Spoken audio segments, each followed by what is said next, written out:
Hello friends, welcome back to our subject supply chain management. So students, in previous session we discussed about the logistic management. Now the new topic for our discussion is demand forecasting. So everybody is aware about the demand. Demand is a very important point for the economic point of view. For any business, demand has a very essential part of their business. Without demand they cannot generate a profit. So in this topic, in today's lecture, we're going to discuss about demand forecasting. So the first we'll discuss about the nature and components.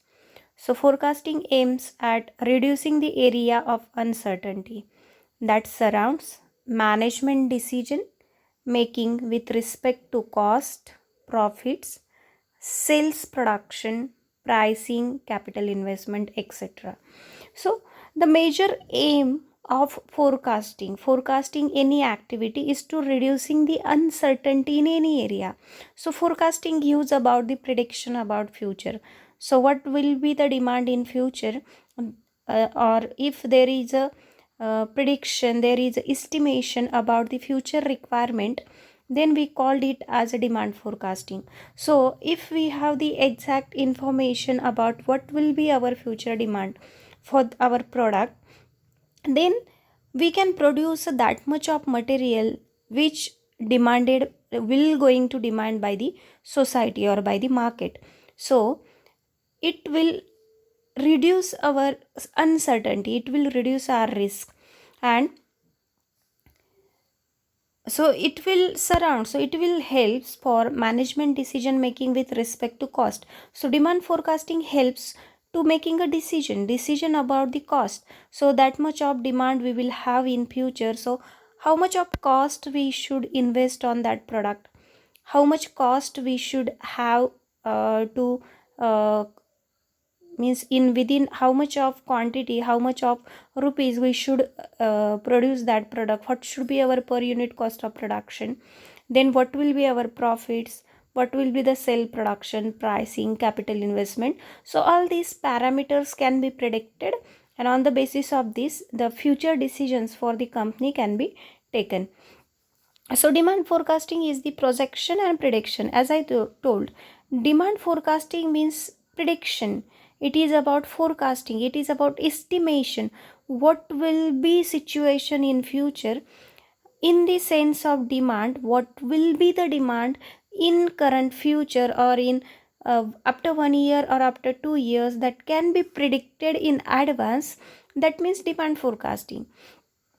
So demand forecasting is the projection and prediction of a demand. So there will be the projection, prediction, estimation or forecasting of various materials by location, then SKUs and the time period.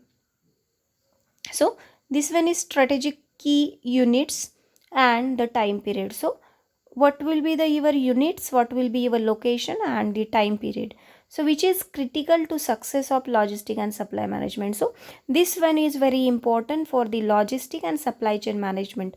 So these are the we can say it's a nature, or those are the components. So the nature of demand, that where we have prediction about future, then that will be useful for our taking a decision about the cost, profit, sales, production, pricing, capital investment. Then in short we'll discuss on the forecast. What mean by forecast? So forecast means a prediction, projection or estimation of some future activity, event or occurrence. If we have the prediction about something, about a future, if we have the common example of forecasting is about the rain forecast. So there is a after the 24 hours there will be the heavy rainfall, there will be the moderate rainfall, or there will be the uh, uh, we can say there will be the tsunami or anything. So there will be the prediction about future on the weather forecasting. There is another example of weather forecasting. So there will be the heavy years will be passed, also so something like that. So there will be the prediction what will be going in the future. So we have the prediction about the future. We make some prediction, we make some analysis, and we take some base, and on the basis of that we can predict something, we can estimate something. And then demand forecasting refers to making estimation about future customers demand using historical data and other information.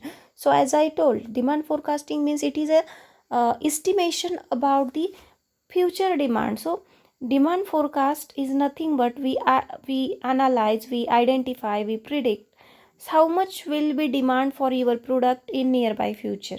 So that will be the demand forecasting. And how that can be forecast? So there are so many different methods by using which we can predict a demand, we can forecast a demand. So for forecasting we require some historical data and other information. So there are some methods in which the historical data can be used as a base, and on the basis of that there will be the demand forecasting. So according to the Douglas, the demand estimation may be defined as the process of finding values for demand in the future time periods. So Douglas said that demand estimation means it is a process in which they find the value for a demand in future time period. So this is about the forecast or demand forecast.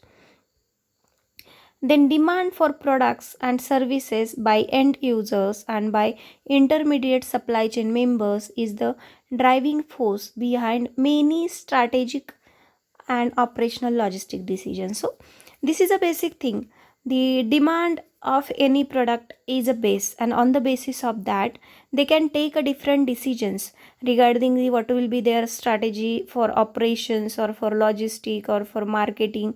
So this demand is the what we say, it's a critical factor of a business, and on the basis of which there are so many decisions which going to be taken by the organization. Types of forecast. So forecast can be classified on the following parameters or on the basis of this dimension. So on the basis of each dimension there is a category, there is a types of forecast. So first one is time horizon. So demand can be forecast on the basis of time or horizon. Then another base is geographical area. Then it also can be forecast on the basis of product group. It again forecast by customer group, then predicted average, then predicted deviation. So these are the some bases on which we can classify the demand. Each classification area is critical for logistic planning and strategy. So each classification is important. Each classification is a critical factor for the supply chain or our logistic management. Longer range forecast affect facility decision, long-term contracts with third-party vendors, and other long-term decisions, while short-term forecast affect inventory and transportation strategies. So demand forecast can be of two types. The first one is short-term demand forecast and another one is long-term demand forecast. So long-term demand forecast, we can say the forecast more than the 1 year. If we forecast of a demand for more than 1 year, then we called it as a long-term demand forecast. In a long term, company have to take a decision about the some regarding the some assets or some facilities required for production, then making a contract with different parties, different vendors, different suppliers. And short term duration is about the things which going to happen within a 1 year. So that may be about the inventory, how much inventory they can keep for the organization for particular product, and what will be their transportation strategy, how they will transport their product. So this is about the demand forecast. So on the basis of time horizon, we can say it is a two types, that is the short term and long term. Then components of forecast.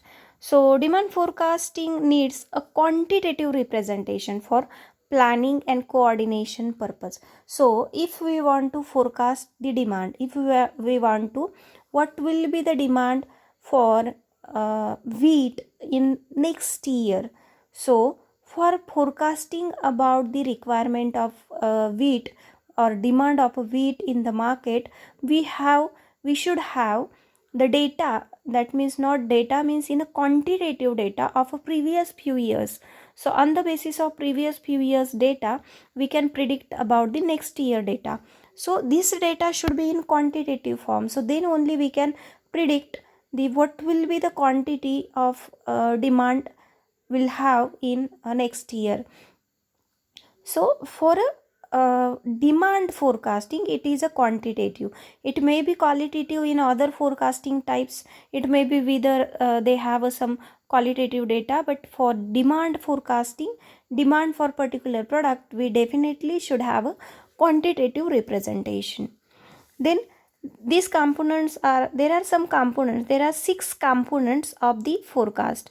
So first one is base demand. So what will be your base demand? Base demand means what will be the you going to take as a base, and on the basis of that base you can identify what will be the changes. Suppose you are taking the 2012 as a base year, and after 2000 in the year 2012 the demand was for 500 quintal in a Pune district. So that 500 quintal as a base demand. Then you have to consider seasonal factors. So what will be their sowing period, what will be their sowing season, what is the harvesting season, how much farmers store that wheat. So all seasonal factors, and in which month they have the maximum demand, in which month they have the festivals, and in that they are using the wheat. So all seasonal factors they have to consider. So this is the another component. Then trends. Trend shows what is a growth, what is a what we say, what will be the peak and what will be the drops in the demand. So that are the another component. Then cyclic factors. Cyclic factors is normally occurs in the onion. If you notice that the after 3 and 5 years onion price rises, again it drop down, again after 3 years it again rises, it drop down. So this is a cyclic factors. So some products they have the cyclic demands, means for after particular time again they have the up and down in that demand. Then promotions and irregular quantities. So these are the components of the demand forecasting. And then suppose assuming that base suppose we assume the base year is the average sale level. The other components are indexed or factors that are multiplied by the base level to take a positive or negative adjustment. The resulting forecast model. So this model shows the forecasting model. Here BT is the FT means is a forecast. Then BT is the base year quantity. Then S means seasonal factor, multiply by trends, then multiply by cyclic factors, then multiply by promotions, and again multiply by the irregular quantities. So this create a model for demand forecasting. So this model, as I told, FT is for forecast quantity for period T, then base level demand period, seasonality factor, trend component, cyclic factor, promotion and irregular factors. Now impact of forecast on logistic and supply chain management. So how forecast will impact on logistic and supply chain management. Then manufacturing facilities. Suppose as I told, the demand forecasting give you the data about future demand of your particular product. Suppose you have the exact data how much of demand you have after 3 years or after 5 years.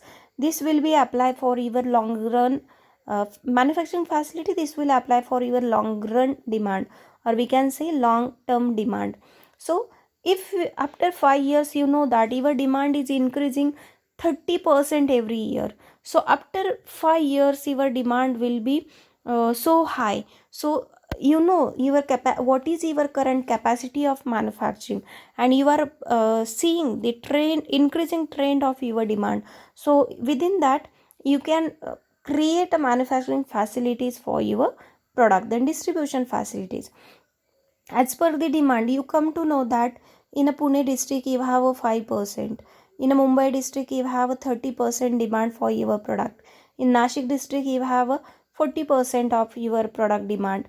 But your supply or your distribution channels in Nashik district is not that much of strong, and it will affect for your product distribution.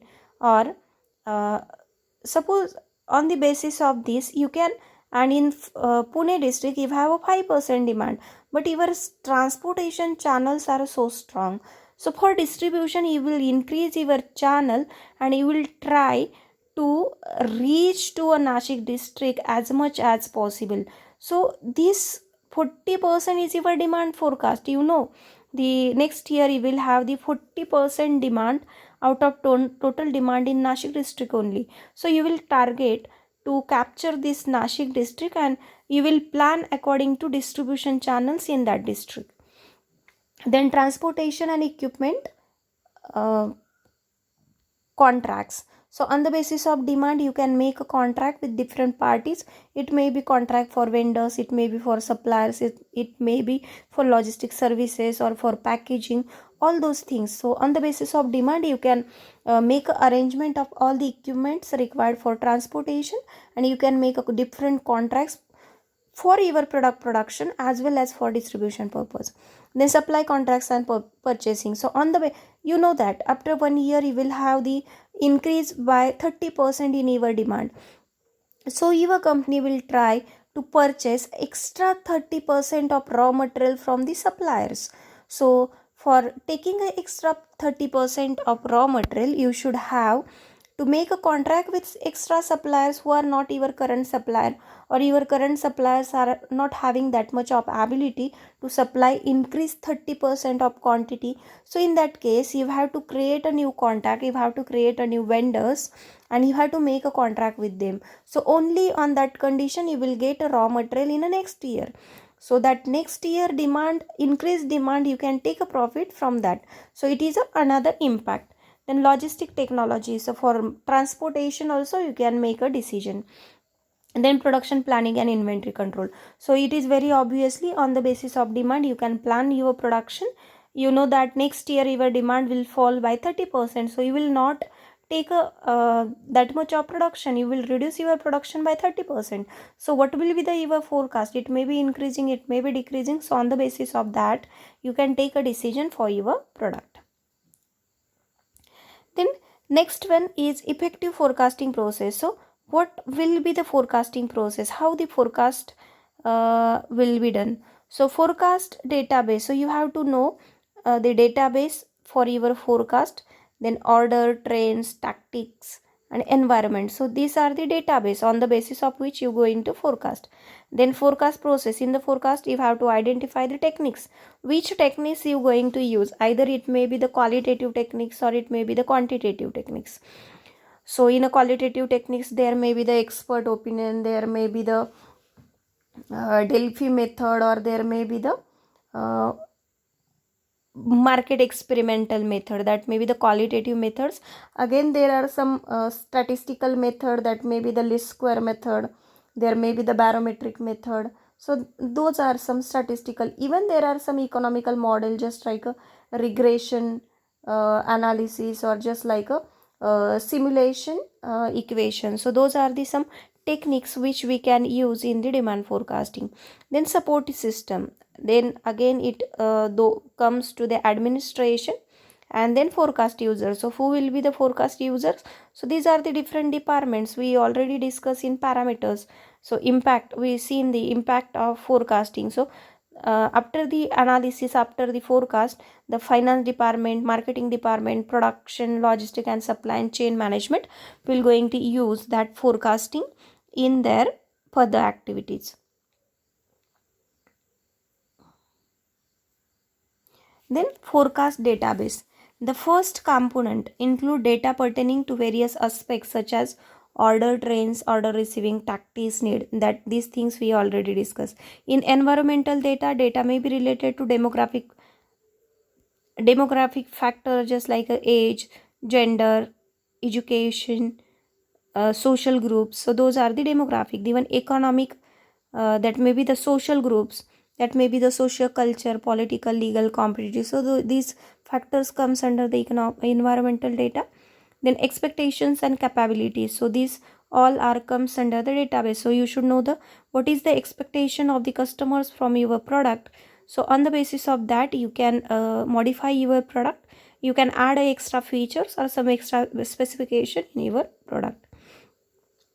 Then forecast process, this is the second component. The forecast process, they, as I told, there are three types of forecasting methods. It yeah, here is given. It may be the mathematical, it may be the statistical, or we can say it may be the qualitative method, it may be the statistical method, and it may be the economical method. And forecast user, so as I told, who will be the users? The different department of the company. That may be the finance department, that may be the production department, that may be the transportation departments, or it may be the used in logistic department. So these are the different users who are going to use the demand forecasting, and on the basis of that they can take their further decision. Then forecasting techniques, so there are the few techniques. As I told, there are major techniques, that is qualitative, statistical, economical, and here are some other techniques. It's given judgmental or expert estimates. So this judgmental and expert estimate, it means it's a expert opinion and Delphi method. So Delphi method means what? In short, in a Delphi method, we have a different experts, and uh, we tell them everyone to forecast their data for demand, and again after their forecast we circulate their result between them.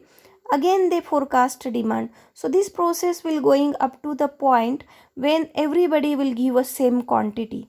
So it's a judgmental or expert estimate. Then there is a casual estimation. We make a casual estimation that the last year, as we have the 10% 10 tons of demand. Before that we have the 8% of demand. So next year it may be probably 12 tons. So it's a casual, we don't have any analysis, but casual we predict it. And then historical or database. So historical data means we have the exact variation in from last few years, and on the basis of that variation we can analyze the forecast. So judgmental technique, as I told, it's a judgmental expert estimate techniques for forecasting is largely quantitative in nature, often used when quantitative, historical, or casual techniques fail to take in the account of qualitative information which has a direct impact on the demand. So judgmental is related to the qualitative information. The expert system based on artificial intelligence can incorporate qualitative information which are always useful.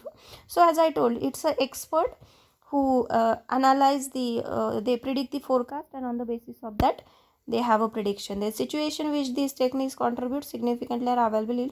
So this is about what we discussed in last slide.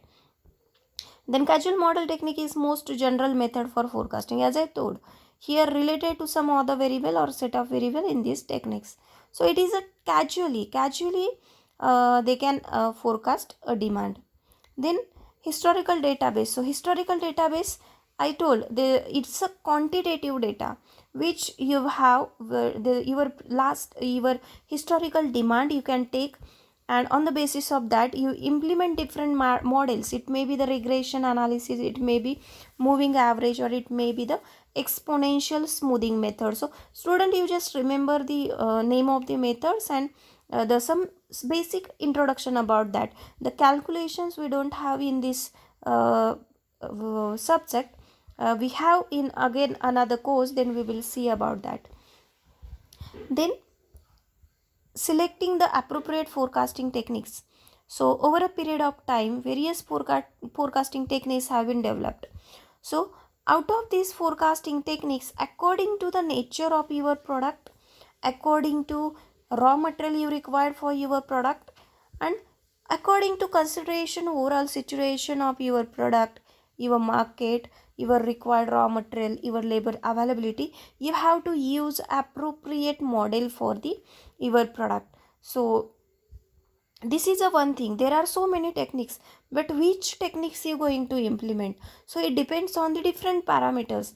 As I told, it may be the time, it may be the season in which you going to take a product, then number of items you're going to produce, then detailed requirement, it may be the raw material which you required, what is the season of that raw material, how much of shelf life that raw material have. So all these factors you have to consider, and on the basis of these appropriate factors you have to select the appropriate techniques.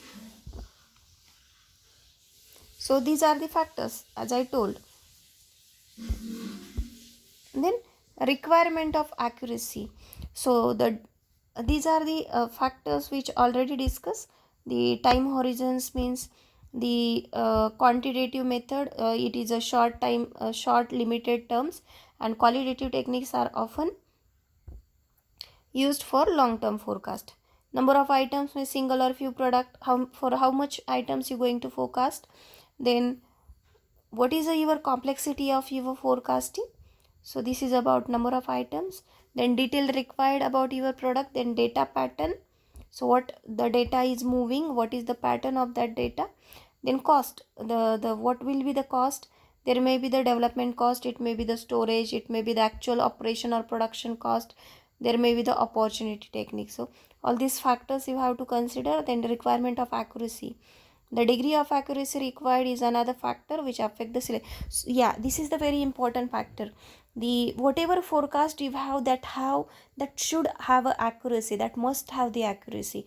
So if you don't have accuracy, then your demand will go wrong, and if demand will go wrong, you have to face a heavy loss. So accuracy is a very important factor. And then ease of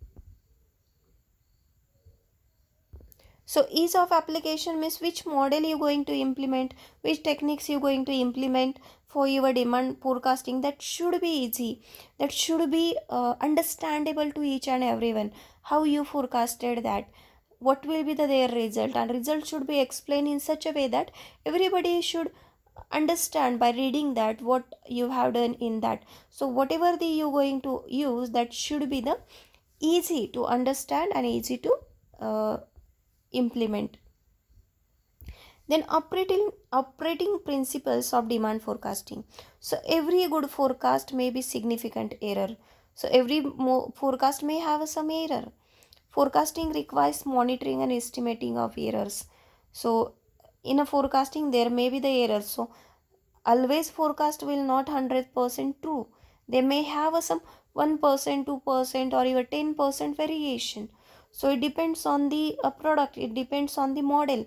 So every model they show the some different errors, some different variation, some deviation from the actual demand.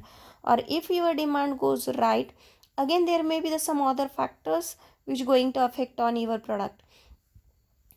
Then there also it required the forecasting, it required the critical monitoring and estimation, even expect the account for large uncertainty. As I told, there should be the large number of uncertainty. Then forecasting is based on the either an implicit or explicit models.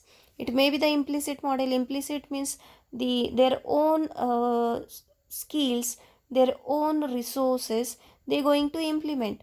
Or they may be the higher the explicit model means the model from outsiders, they can take outsiders model and they can implement that model in their organization. So that model may be the implicit means created by their own, or they may take from the explicit, so which the model who are using somebody else.